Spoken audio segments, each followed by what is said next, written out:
할렐루야, 우리 주님을 찬송합니다.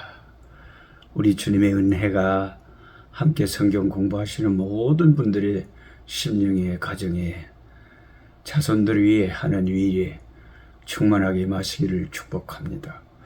2024년 7월 13일 토요일 말씀 시작하겠습니다. 오늘의 읽을 말씀은 이사야 4장에서 6장 말씀입니다.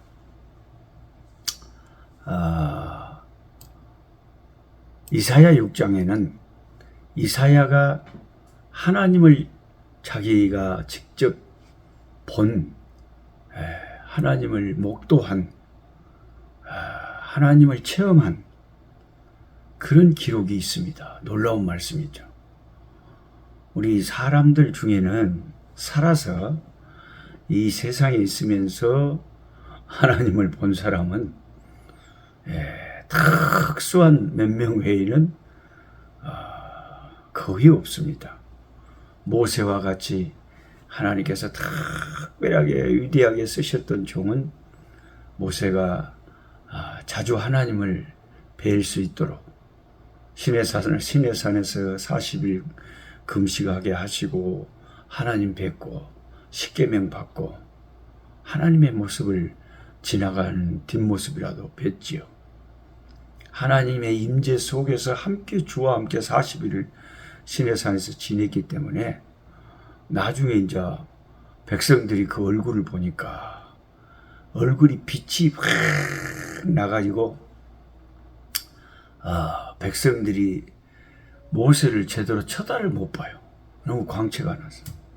갖고 백성들이 간청하기를 수건으로 얼굴을 가리고 자기들에게 말하라고 말할 정도로 하나님을 쫙 뵙고 하나님과 오래 가까이 있었더니 자신도 모르게 얼굴에 광채가 빛이 하나님의 빛이 이제 자기에게 이제 반사된 거죠.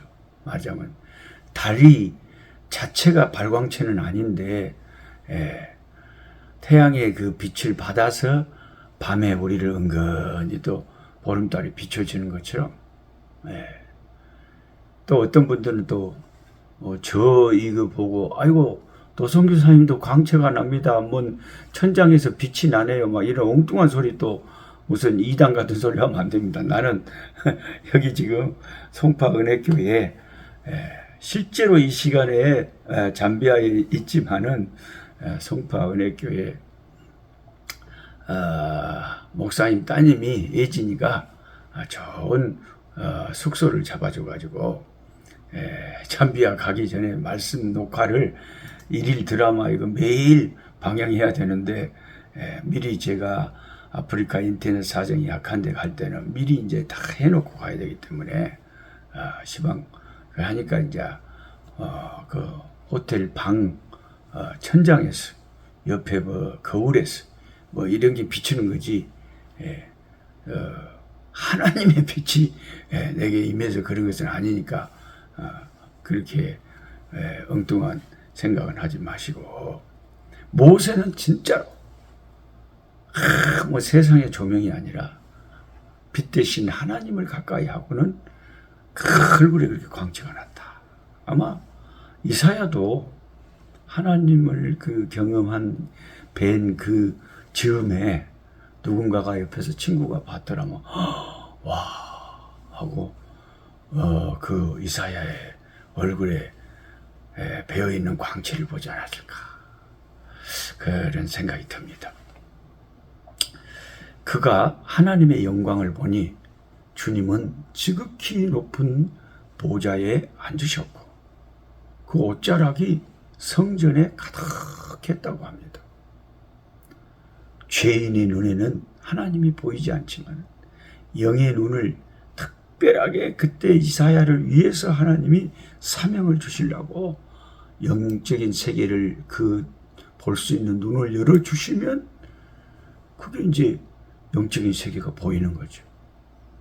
그 하나님의 영광의 보좌와 그 옷자락이 그 보좌에 가득 차 있는 것을 보았다. 이사야 6장 2절에 보면 하나님의 주위에는 스랍들이 모시고 서 있다고 기록되어 있습니다. 이 스랍들은 천사들의 일종인데, 그 하나님을 가까이서 찬송하는 천사들, 하나님께 대한 찬사도 감히 직접 대놓고 막 하지 못하고 자기들끼리 말을 주고받는 것, 그런 형태예요.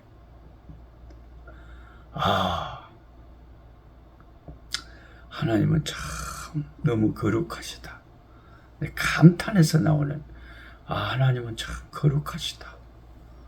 하나님 거룩하시다는 말이 저절로 하나님 곁에서 나오는 거죠. 그 모세를 처음 떨기나무 불꽃 가운데서 사명을 주시려고 출애굽기에 부르셨을 때도 모세야 모세야 네가 선 것은 거룩한 곳이니 네 발에서 신을 벗으라 그랬잖아요. 출애굽기. 그 모세가 즉시 신을 벗었잖아요. 이 세상에 더러운 우리 인간의 그 냄새나는 것을 가지고는 그 거룩하신 하나님께 가까이 못 가는 거죠. 우리가 하나님과의 관계를 올바로 하려면 내 영혼을 말씀의 거울로 다 비춰보고 내게 하나님이 싫어할 만한 그런 것이 있으면 예수님 십자가 앞에 솔직히 고백하고 회개하고 항복하고 돌이키고 예수님의 피로 씻음을 받고 그리고 거룩하신 우리 주님을 찬양하고 주께 가까이 갈 수가 있는 거죠.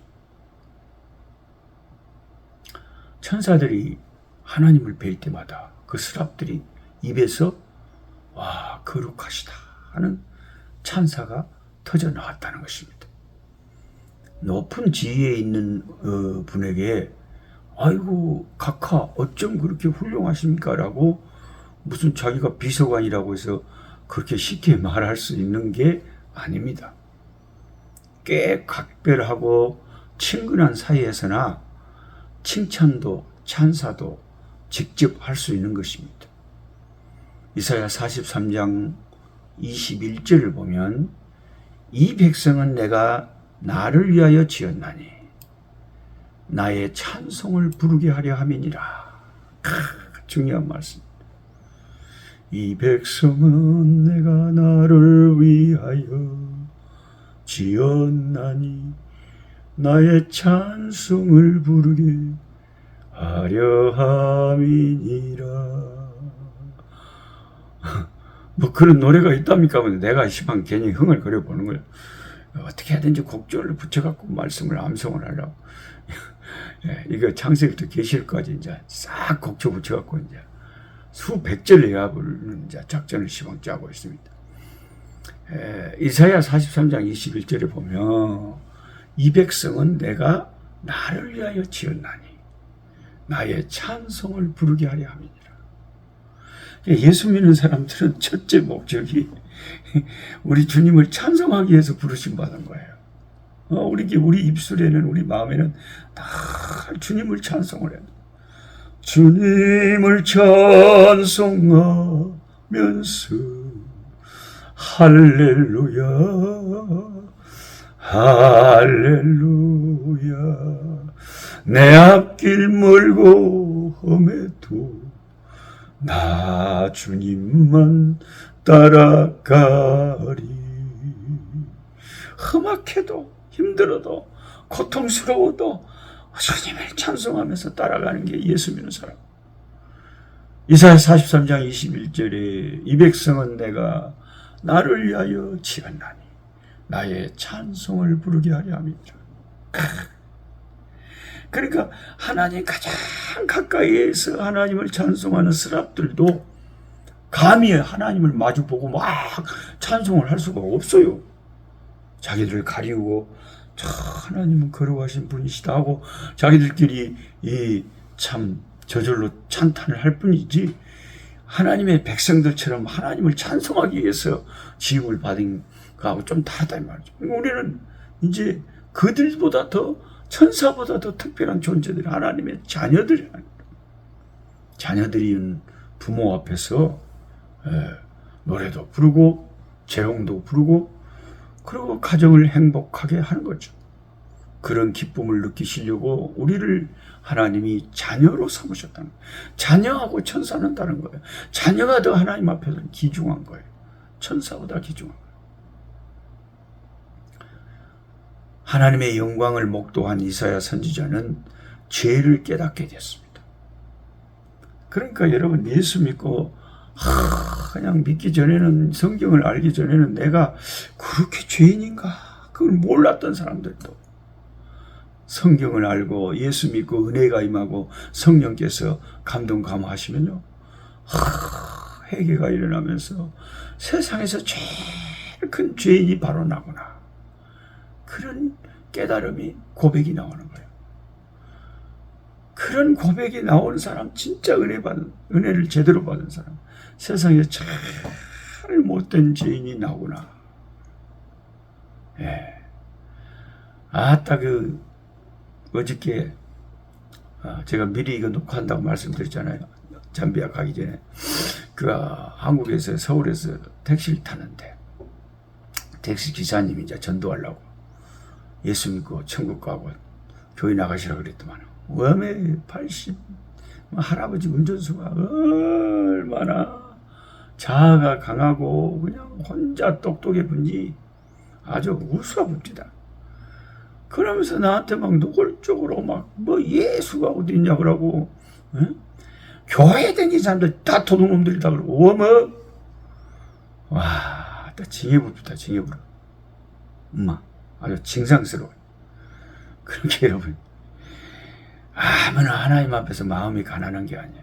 심령이 가난한 자가 복이 있는데 천국이 저희 것임인데, 그 마음이 딱딱하고 돌짝밭 같고 그냥 자기 생각으로 가득 차는 사람들은 오히려 그냥 자기가 하나님이 어디 있냐, 교회가 도둑놈들이다, 그런 사람 같아. 교회가 저기들 땅만 사고 막 그랬지, 나라를 위해서, 남을 위해서 한 게 뭐냐, 난리를 치는 거예요. 그러니까 듣다 못해가지고 하도 교만한 할아버지를 보고, 웜이 할아버지 자신은 아시오. 집이는 그러면 나라를 위해서 뭘 했다고 그렇게 난리를 치요? 그러고 이제 내려갖고 이제 잔돈 주려고 냅두시오. 엄마 잘 먹고 잘 사시오. 그러면서 할아버지 예수 믿고 구원받아야지 아무것도 모르면서요, 응? 할아버지가 무슨 영적인 세계를 안다고 난리 법석. 어메. 그럼 여러분, 안 믿는 사람들 보면 아주 벽이에요, 벽. 엄마? 아이고, 어머. 말도 못해, 말도 못해. 여러분 같이 지금 이 유튜브로 혹시 성경 공부하시는 분들이 계시면 이걸 듣기만 하는 것도 기적이고, 말씀에 귀를 기울인다는 것만 해도 특별한 은혜가 아닐 수가 없어요. 타락한 인간들은 그냥 그렇게 하나님을 거역하고 살아요. 근데 이사야처럼 하나님의 영광을 보고 체험한 사람들의 특징은 자기의 죄를 깨닫는, 죄인인 이 더러운 자가 절대로 봐서는 안 될 거룩한 하나님을 얼떨결에 봐버린 거예요. 그래서 어찌할꼬 이제 나는 죽게 됐다. 죄인이 하나님 보면 대체 죽지 살겠어요? 우리가 진짜 귀신만 딱 인카운트 해도요, 예를 들어서 신 들린 귀신 들린 무당이 나와서 귀신을 대신해서 뭐라고 하면 얼마나 그 사람이 그냥 소름이 끼치고 그냥 긴장이 되고 정신이 없겠어요. 우리 엄니가 옛날에 교회 다니기 전에 그리고 막 영한 점쟁이 찾아다닌다고 이제 새해가 되면 올해 운수 본다고 막 다녀오시고 하루는 눈이 텅텅 부어갖고 오셨더란께. 엄니 왜 그요? 그랬더만 너그 죽은 너그 엄마의 오빠 를 봤다. 너그 애삼촌을 봤다. 엄마 죽은 애삼촌이 어디 나타났다? 그 무당을 통해서 나타난 거예요. 갖고 엄니 이름을 부르면서 우리 엄니가 모자 유자 순자인데, 유순아 오빠의 음성을 들으니까 그게 귀신이 오빠 흉내를 낸 거지. 그러니까 얼마나 엄니가 놀랬겠어요. 그냥 오빠 하고 엉엉 울고 난리야. 그러면 산소 바꿔달라 뭐죠. 그 귀신은요, 귀신 섬기면 돈 안 든지 아시오? 아이고 교회 헌금 하라 그런다고 교회 안 다닌다고 그런 사람 냅두셔. 아주 귀신 섬기고 절에 댕기면 돈 안 든지 알아요? 하나님을 위해서는 이론을 아깝다 그런 어리석은 인간들. 동안 귀신한테 막 큰 구도 한 번 하는데 500만 원을 내니 무슨 부정 엄마? 그래가지고 이렇게 어리석은 인간들이 많아요.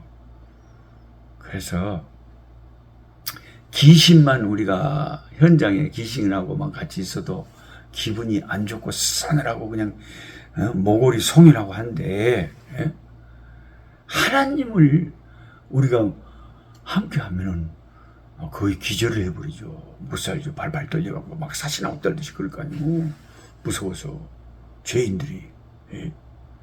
그러니까 이사야가 오라 나는 자 큰일 났다 난 죽게 됐다 했을 때 이사야 6장 6절에 보면 천사가 하나님 그 제물을 드린 제단 위에 핀 숯을 가져다 이사야 입에 대고 네 죄가 사하여졌다 하는 놀라운 선포를 합니다. 이 부분을 잘 보셔야 됩니다. 제단 위에 지금 이사야의 죄를 대신한 제물이 타올라야 그의 죄가 사해지는 것이 구약의 일반적인 율법인데 제물도 없는데 이사야는 하나님의 공의 앞에서 죽어야 될 판인데 희생 제물 없이 제단에서 타던 숯이 그의 죄를 사라지게 했다는 거예요. 레위기 1장 8절을 보면 이런 말씀이 나와요. 아론의 자손 제사장들은 그 뜬 각과 머리와 기름을 단위 불 위에 있는 나무에 벌려 놓을 것이며 제단에 제물을 올려놓고 태울 때 녹그릇에 제물을 그냥 놓는 것이 아니라 반드시 나무를 깔고 거기에 제물을 올려놨거든요. 이 말씀은 십자가 나무 위에 달려 희생 제물이 되시는 예수님을 상징하고 있는 거죠. 하나님의 심판의 불이 붙은 이 나무 토막은 인간의 모든 죄를 짊어지고 세상 죄 지고 가는 어린 양을 보라. 세상 죄를 지고 가신 어린 양을 상징하는 거죠. 그러므로 오늘 이사야의 죄를 제거한 핀 숯은 예수님을 상징하는 것입니다. 예수님이 용서하면 용서를 받는 거예요. 오늘 이사야는 희생 제물 없이도 구약에 죄가 사해지는 엄청난 충격을 받습니다. 우리가 레위기에서 살펴봤듯이 죄를 지은다는 반드시 희생 제물이 희생을 당해야 돼요. 희생 제물 없이 죄가 사해진 것은 이사야가 그동안 알고 지켜온 율법으로 상상 못할 일이었습니다.